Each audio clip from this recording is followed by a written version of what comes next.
Welcome back to our final episode of Handling the Hebrew Alphabet. Today we're going to look at a single letter, the 10th Hebrew letter called the yode. Now, I've promised in the previous episode that we'll deal with more words, but I've actually decided against that. We're only going to do 8 words at the end of this lesson, but we're dealing with one letter, one final letter. And like the tzadi, the yode is something very special for a number of reasons.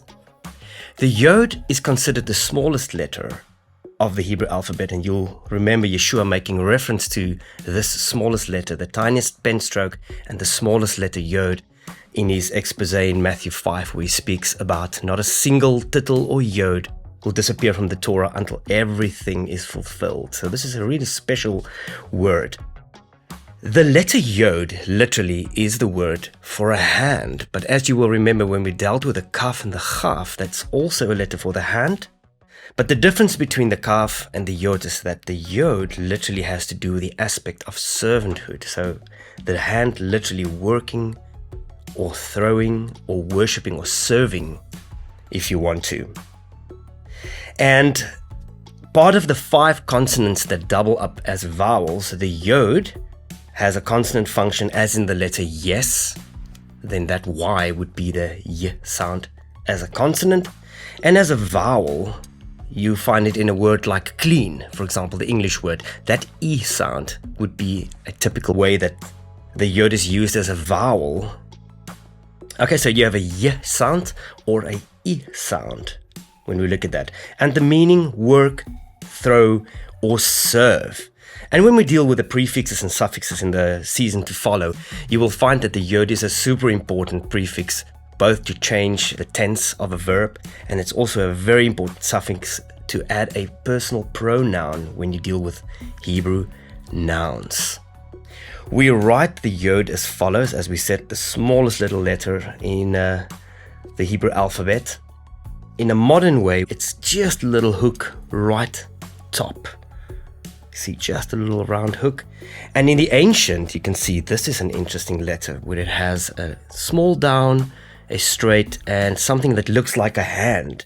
But also it includes the whole length of the arm. Some people actually consider the word yard as coming from the Hebrew word yad, and it literally means the distance from your hand to your elbow, a single yard. Again, we write it as a little down, an arm or a forearm, and then the hand. And remember, whenever you see this little sign in the ancient Hebrew, it refers to the servant aspect of the hand, whereas the kaf and the chaf almost represents the resistance aspect of the hand as an open hand pushing. The words that we are going to wrap this season with, 8 little words. The first one combines a kaf with a dagesh and a yod, and this is the conjunction called ki, and it means because, for, or since. Next up combines a yod with a dalet, and this is the word yad. It's the noun for hand. Our third word combines a mem and a yod, and this is the word me. It's the interrogative pronoun, literally to mean who. Then we have a chet combined with a yod, and this is the adjective chai, which means alive. Now the word chai, same spelling, also have a verbal form to mean to live. And you can see this whole to be alive, to live is the word chai. Then we combine a yod with a mem safit, and this is the noun yam, which is the word for the sea or the ocean. And then 2 to go. A lamet combined with a yod gives us the preposition li, and this means for me, or just me. And then we wrap it up with the word yesh, combining a yod and a shin, and this is the adverb meaning there is or there exists. Now this is curious. If you combine the word yesh and li, it says there is for me, and this is literally the idiom for I have.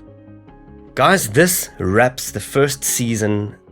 In our next season, we will begin to look at word formation, in other words, root words, prefixes, suffixes, the way we deal Hebrew words into syllables, long syllables, short syllables.